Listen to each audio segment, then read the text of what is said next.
Hey everyone, welcome to an exclusive episode of the Leathercraft Community Podcast Show. Today, I'm sitting with the legendary Bob Beard. I made my way back to Farmington, New Mexico, because Bob called me up and said he has a message to tell the world.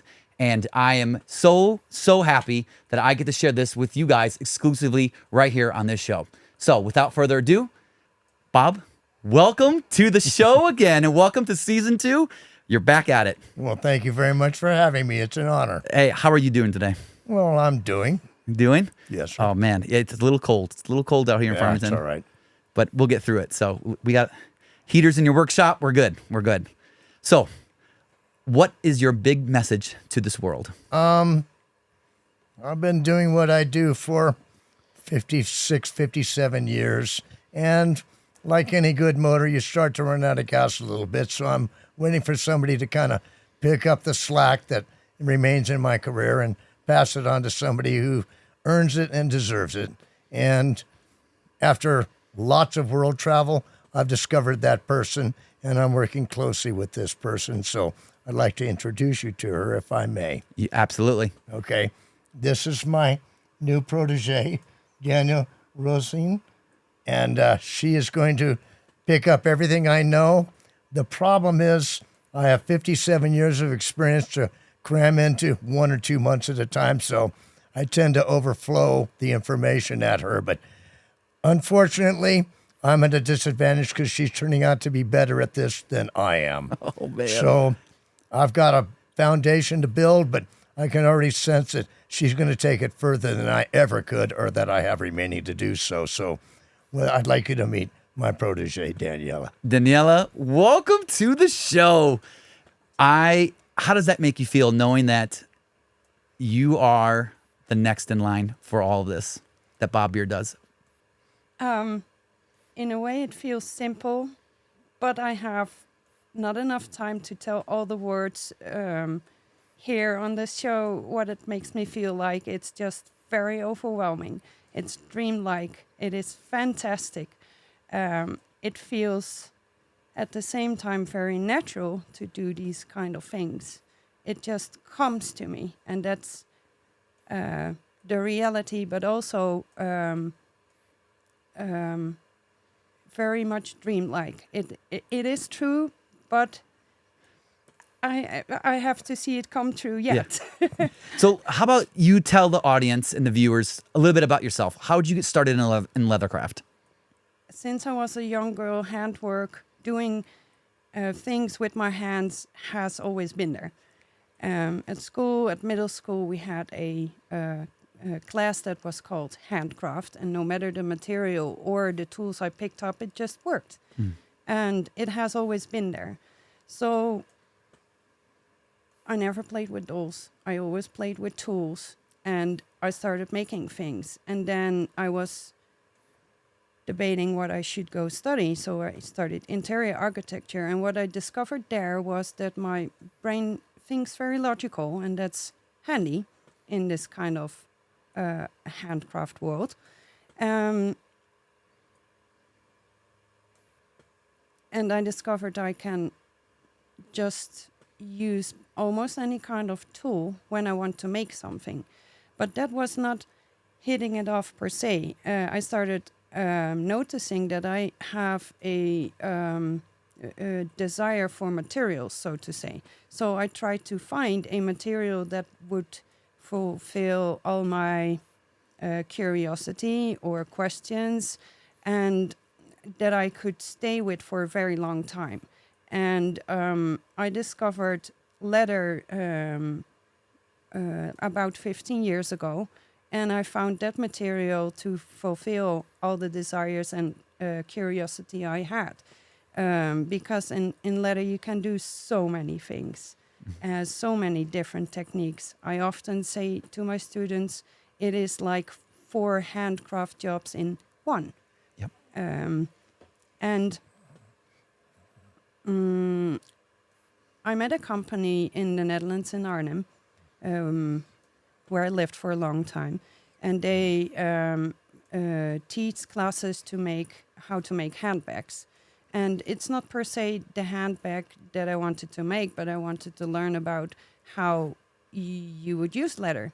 And there was an older guy there teaching classes about the leathercraft we do, and using all kind of hand tools instead of machines only. So I was very interested in that, and I asked if I could do his class one day, and I didn't have the money for it. So I asked my boss if I could fill in for her one day, and I took on the class, and I immediately knew I felt at home there. I cannot really describe why. It was just a homecoming feeling with the material and the tools, because you have so many different many different things in one subject, really, or matter, like the leather. And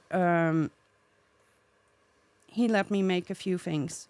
I carved a leaf and I braided a keychain, and that was basically it. But I was sold the very first minute.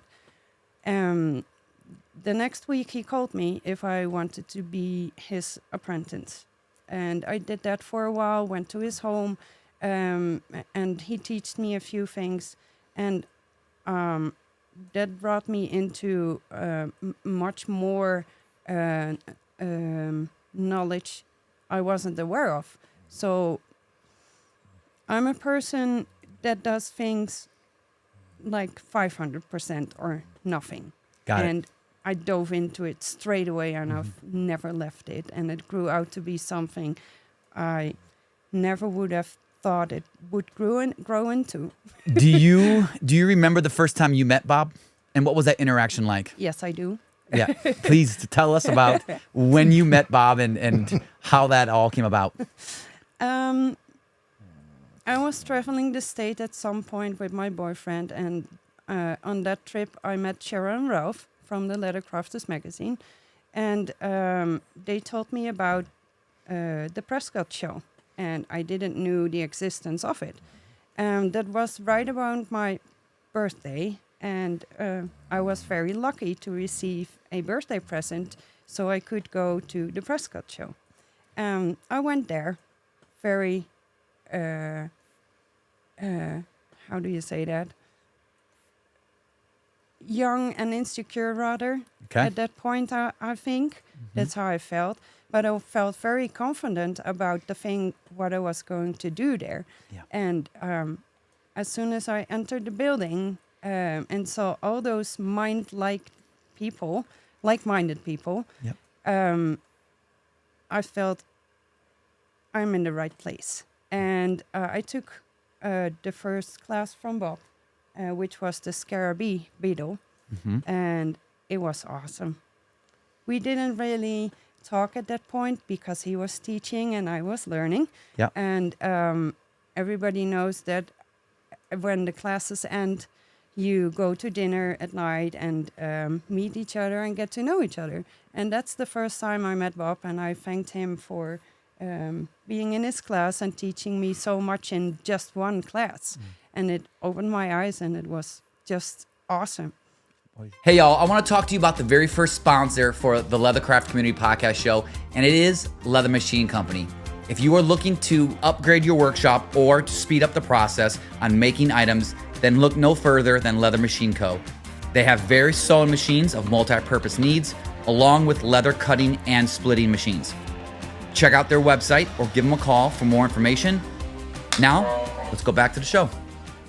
Bob, what does Daniela possess that you feel confident that she can take over what you do? There are so many facets of this game that require the ability to master it.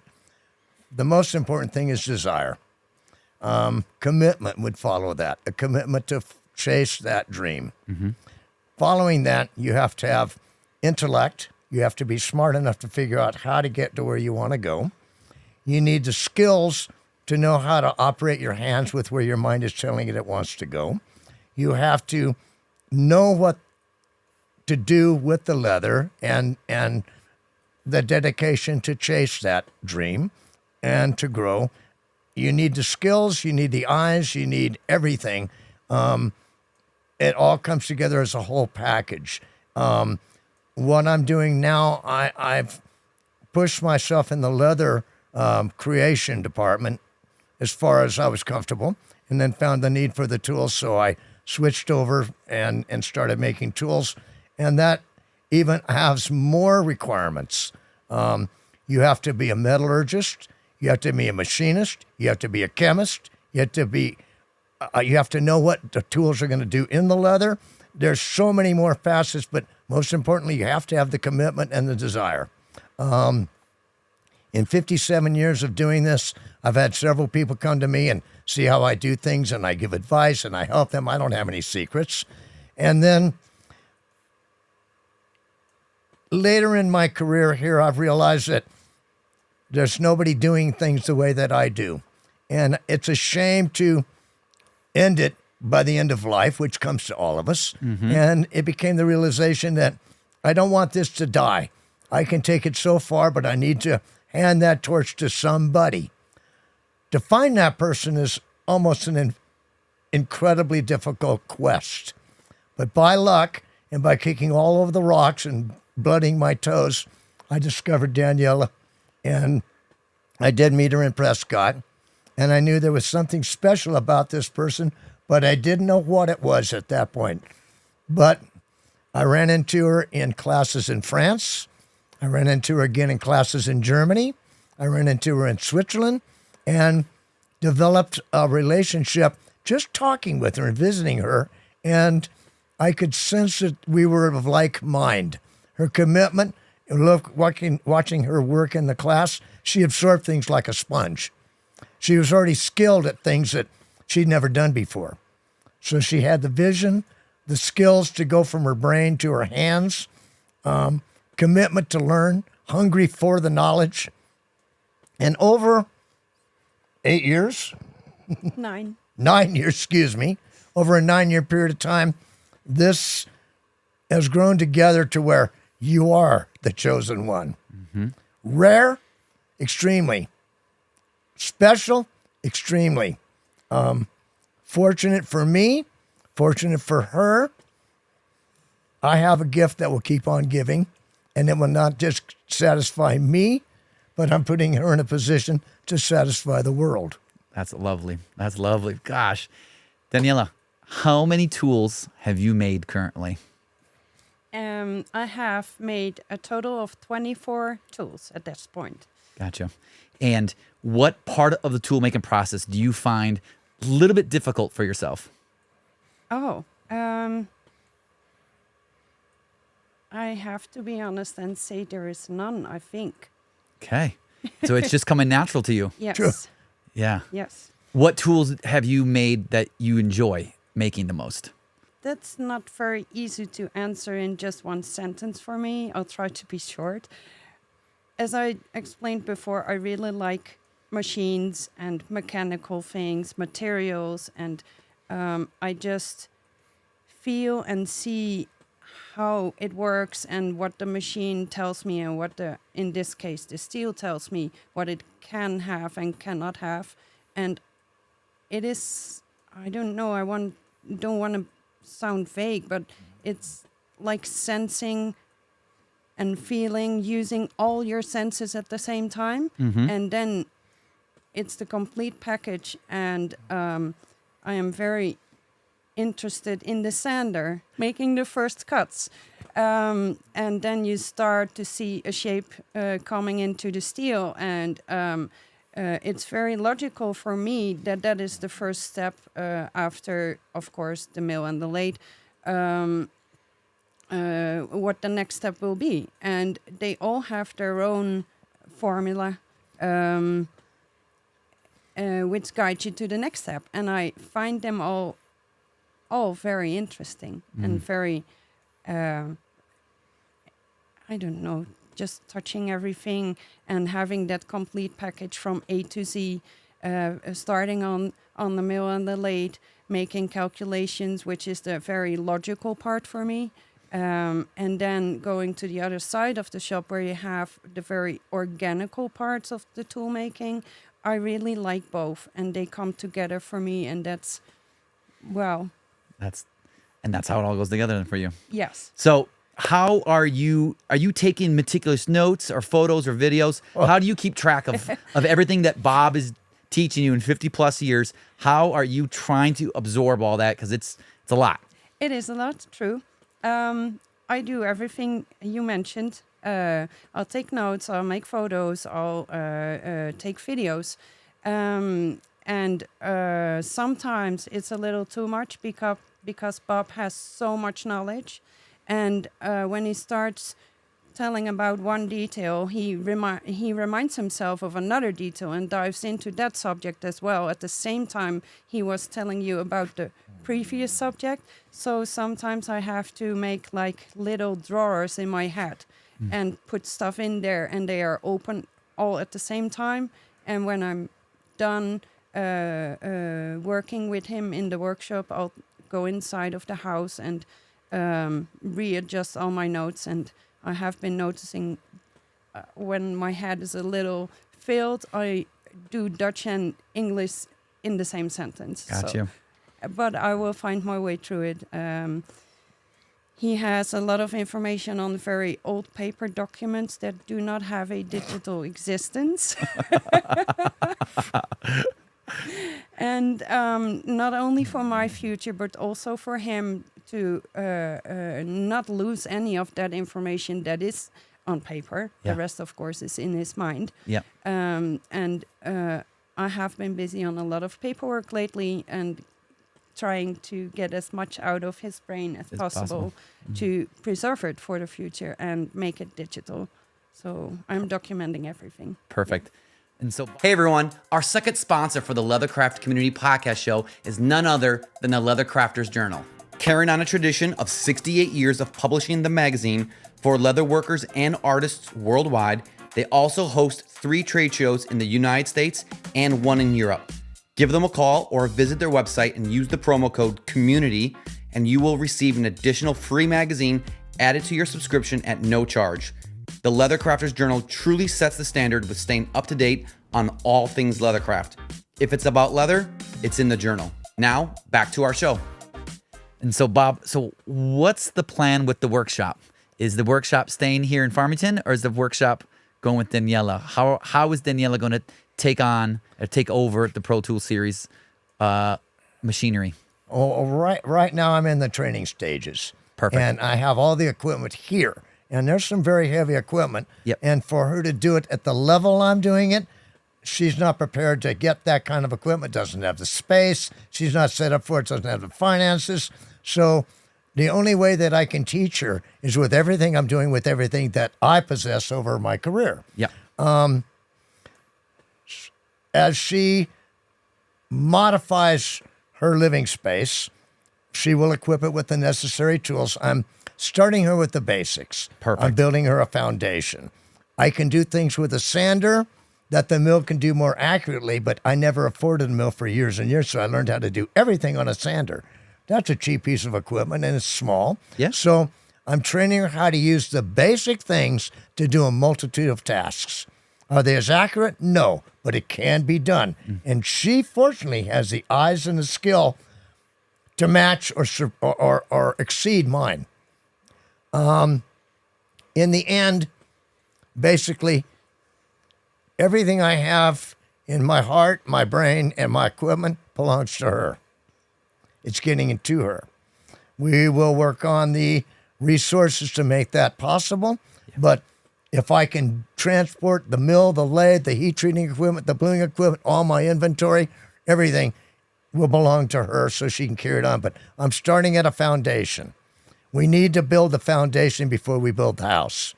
So I'm starting with, this is the basic bottom of a tool. It's the shape of a beveler. The next thing to do, after we built the beveler, let's decorate the house. So I taught her how to checker. I've shown people how to checker for 50 years. Checkering is a very difficult thing to master. I've shown everybody how to do it. I've given them the files to do it. Nobody succeeded. I gave her a file, first shot out, and I'm an examiner. The first time I looked at what she checkered, it was perfect. I've never seen anybody grab a checkering file. Took her a while, but it was perfect. Maybe the foundation was warped a little bit, but that wasn't the lesson of the day. So she came back again. We started back at the basics as a refresher, checker. Then let's do lines and balls. She mastered that. This course, she's learning so quickly. Let's give you something really challenging. So I took her through some basket weaves, for example, which require a multitude of tools. You need the mill, you need the lathe, you need the sander. Then we get over here onto the ball over here, and we're using cutoff wheels, we're using balls, we're using grinders. It's very complicated. I started off with the most simple basket weave. She did wonderful. I started her with the second basket weave. Now, I made one first. She watched me and took notes and photographed, and then she attempted it, and we corrected as we went, and I'm the examiner. I go, yeah, but that line's a little off, and then I'll fix that and fix that. Not only do you need to make the tool, you need to know how to get out of your mistakes and blend them so they vanish. She was very quick on that, and her eyes are as keen as mine. They're younger eyes, so probably even keener. Then I put her in a college course, and I gave her the most difficult basket weave that I make. And it's a pyramid, a diamond in the center of a basket weave. And it requires finesse, eyes, coordination. There's so much involved. That's one of the more difficult tools. So I made one in front of her, and I fought with it and wrestled with it, and I'm a perfectionist and couldn't get it the way I wanted it. She made one and shamed me. Now I was mad at her for a week because she beat me up. So the next day I looked at it and I said, it's perfect. She couldn't believe it, but it was perfect. Perfect, perfect. So the basket weave that I made the day before, here, Daniela, you go out there and fix my mistakes, okay? So I sent her out to the shop to perfect what I had done wrong, and she succeeded. So I'm finding she doesn't have any limitations, but I need to feed it to her in a logical manner.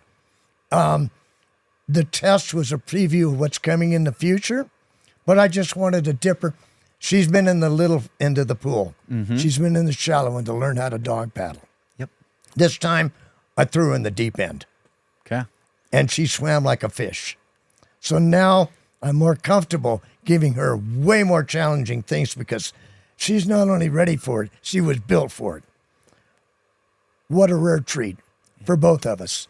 She already understands. She just needs why. Yep. And so it's coming together like a dream, sir.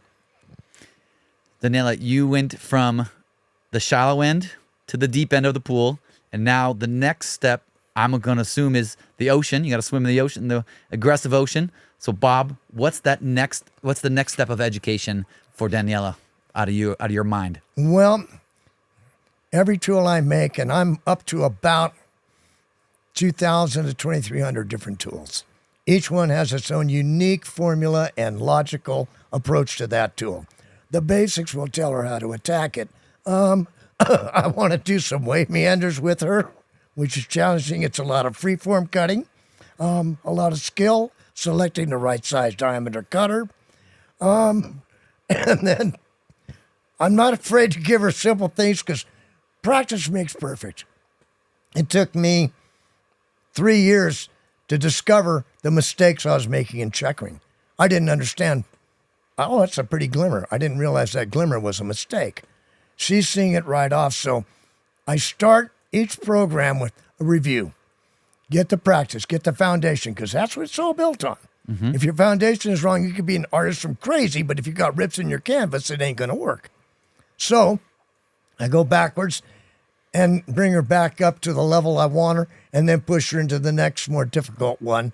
A tri-weave is a very tough tool because I have to make the cutter, it has to be milled, there's measurements, there's diameters, there's degrees. Then it's eyeball for curves that have to match the outside diameter. It's very advanced tool to make by hand. That'll be one of the tools that's coming in the near future. We're limited on the amount of time she can stay here. So I'm reserving it for our next visit. This time, we decided that the numbers, the measurements, the angles, the degrees were important information for her to do. Everything I do, I don't have blueprints. It's all in my mind.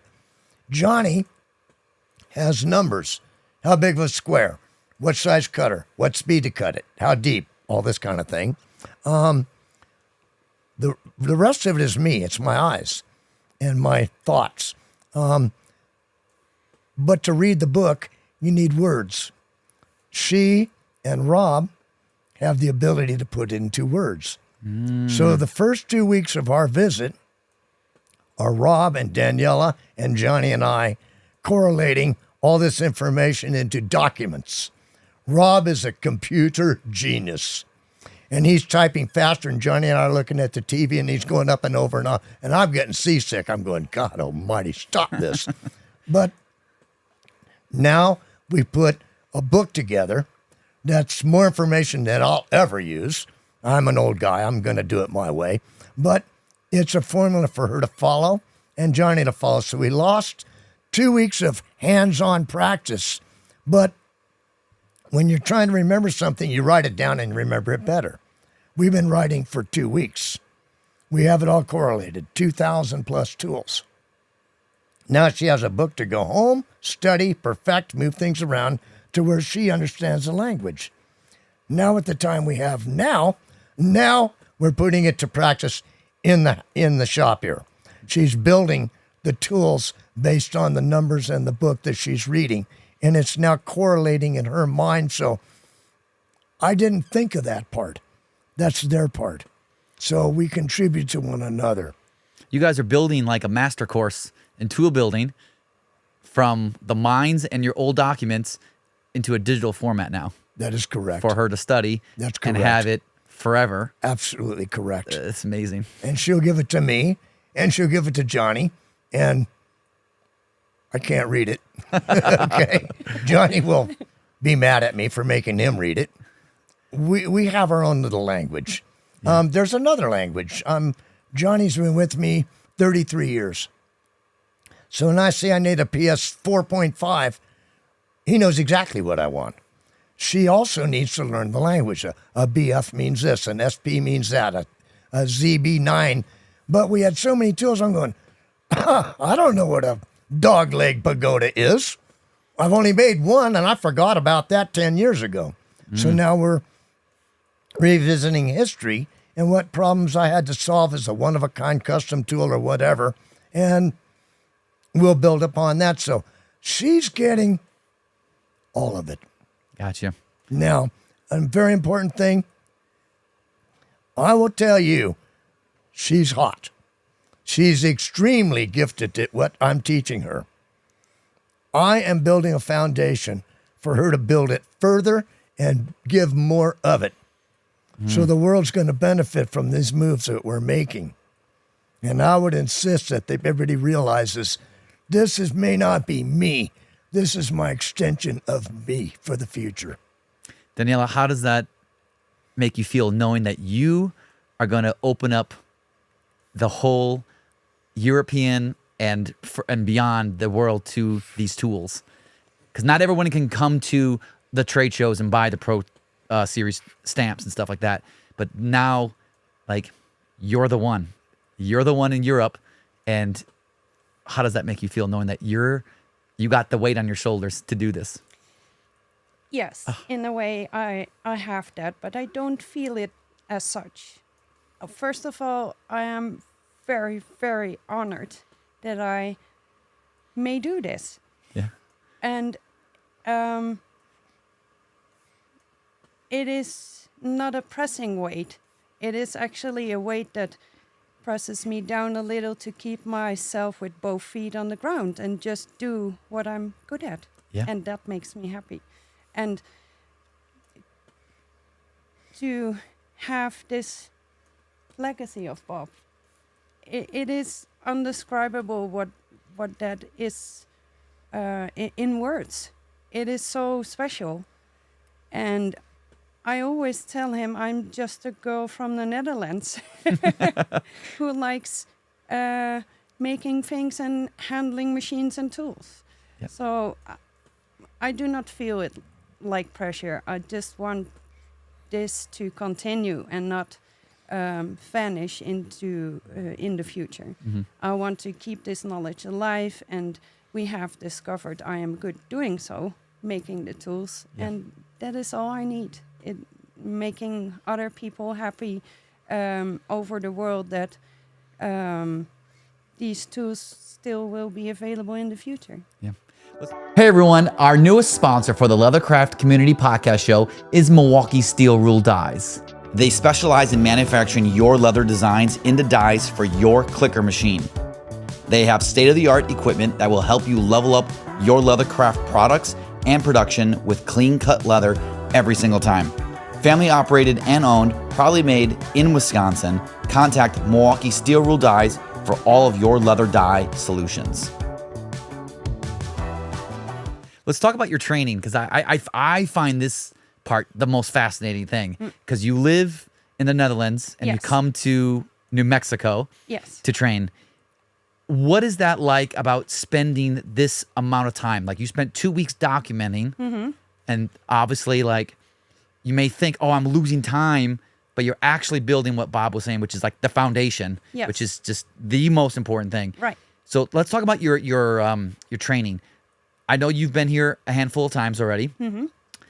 What does that look like in the future? Do you intend on coming for like a quarter of a year, a half a year, or do you just plan on doing in sections and hanging out with Bob and picking his brain? Yes, in sections. Sections? That works very well for me, and I think for Bob also. So we can, he is teaching me, I am absorbing all the information, and when I get back to the Netherlands after a certain amount of time, I can just let that sink in and practice and work on the paperwork or the documents or research materials in my own country, where to buy the steel, what tools should I buy, or what should I wait on.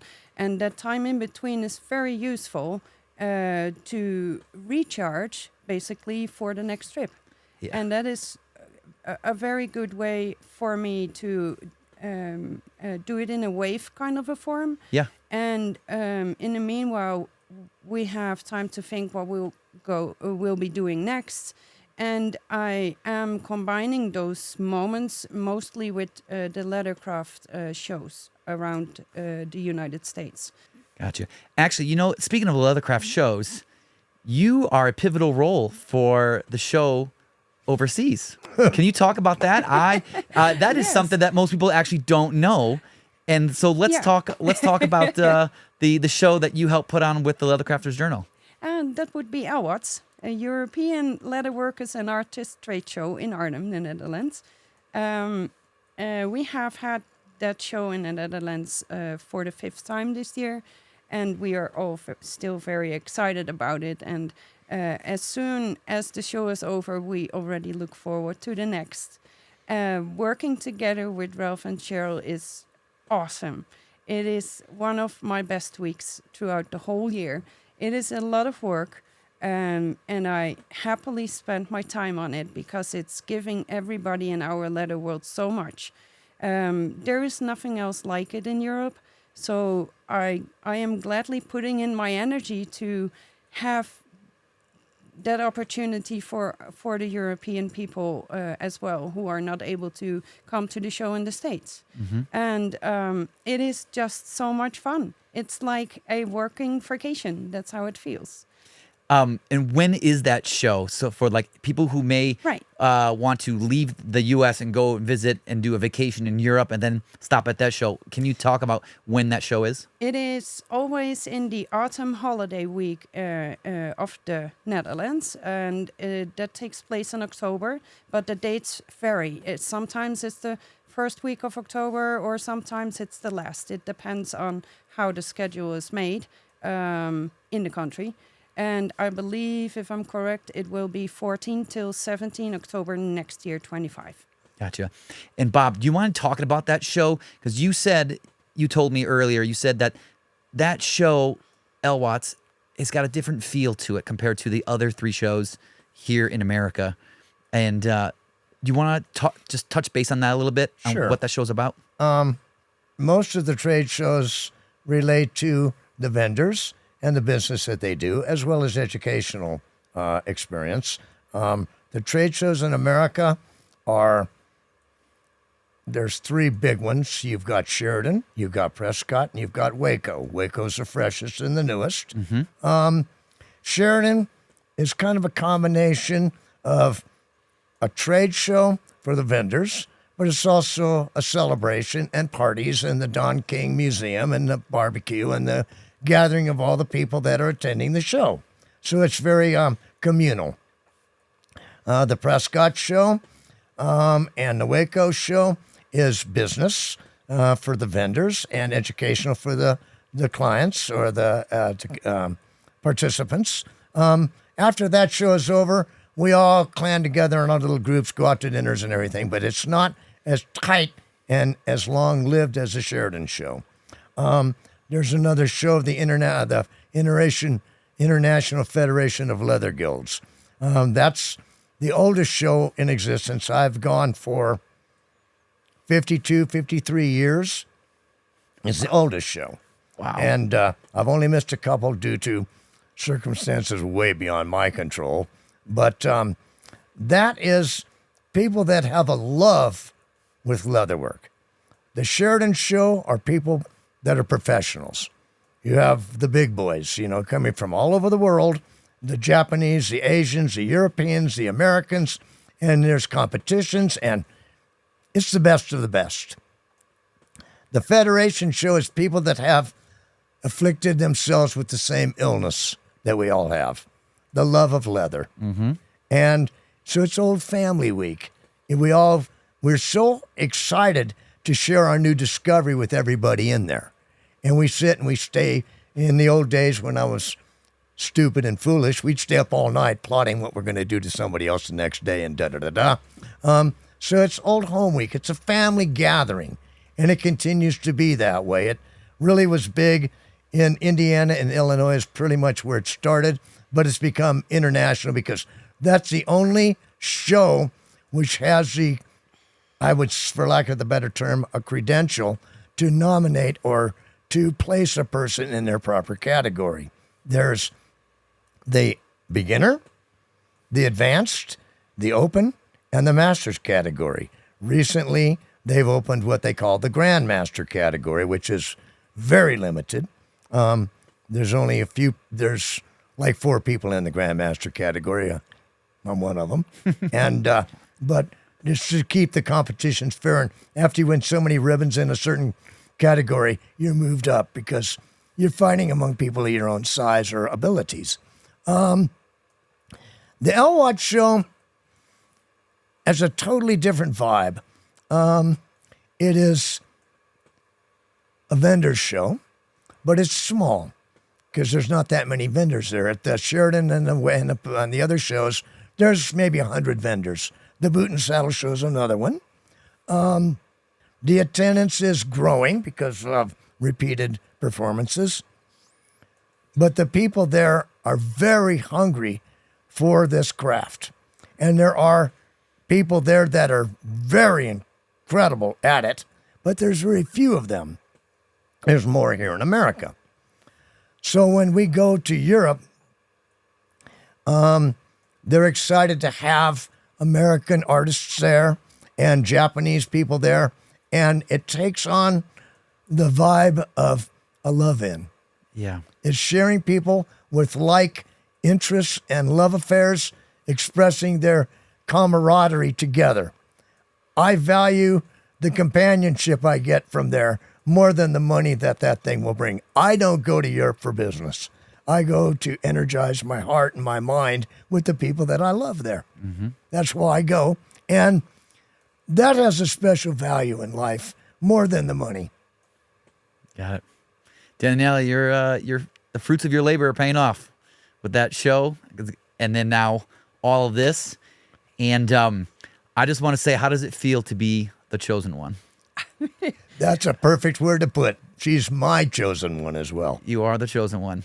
So I want to wrap this up, and I want to give you the floor, Bob. Is there anything else that you would like the community who's watching the show to know about your workshop and your Pro Series tool line? The only thing that's important to me is I'm blessed to have the support and the business on a global basis from all those people. I would like to tell people that I've got a twin in the world, and I'm training her. And I'd greatly appreciate, she deserves and will earn the support and the respect that we fight so hard to gain. This is where it's going. And I want you to recognize that and support this gift that's not for her. It's not for me. It's for the people out there that are doing this craft. Lovely. Daniela, you're the chosen one. So I can't thank you enough for sitting down with us and training with Bob. And Bob, thank you for training this next generation to carry on your legacy. It means a lot, and it's going to show. Some of those tools that you guys did are just perfect. That's the tools that she made, actually. Oh, they're more. It shames me, you know. I'm mad at her because she's better than I am already, and I have nothing left to teach her. She's teaching me more than I know. All right. Well, I want to thank you again, both of you, for your time, and I just feel blessed and honored that this is exclusively here on the Leathercraft Community Podcast Show, and I can't thank you enough that I get to be a part of both your guys' story. Well, we're honored for the opportunity, sir. Believe me. Thank you. All right, you guys, thank you for watching another episode of the Leathercraft Community Podcast Show. I'll see you on the next one. Take care. Bye-bye.